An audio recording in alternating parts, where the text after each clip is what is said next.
Good evening, and it's great to have you with us here on a very busy Monday night. And we begin with former Acting Attorney General Sally Yates. Her testimony ending just a short time ago, offering in detail the warning she says she gave the White House about President Trump's national security advisor, retired General Michael Flynn.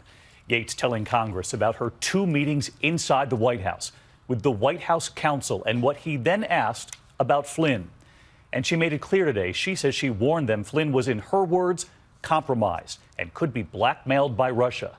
Yet Michael Flynn would stay on the job for weeks and was there for a call with President Trump and President Putin. ABC senior justice correspondent Pierre Thomas leading us off. She walked into a crush of cameras. Senator Lindsey Graham opening with this. Back in your cages.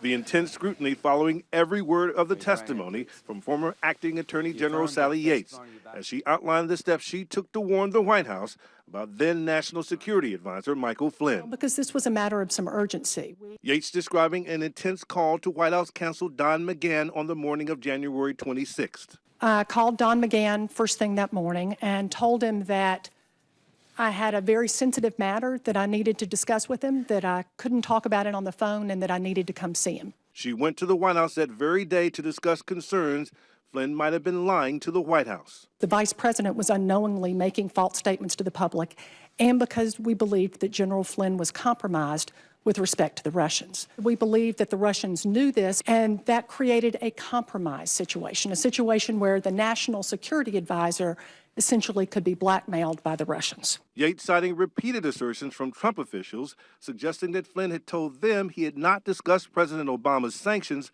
against the Kremlin for meddling in the U.S. election on a call with the Russian ambassador. But Yates knew otherwise because Flynn was caught on electronic surveillance, allegedly discussing those sanctions the same day they were announced. We were concerned that the American people had been misled. So what you're saying is that General Flynn lied to the vice president. That's certainly how it appeared, yes. The underlying conduct that General Flynn had engaged in was problematic in and of itself. The next day, another urgent meeting at the White House. The first topic in the second meeting was essentially, why does it matter to DOJ if one White House official lies to another?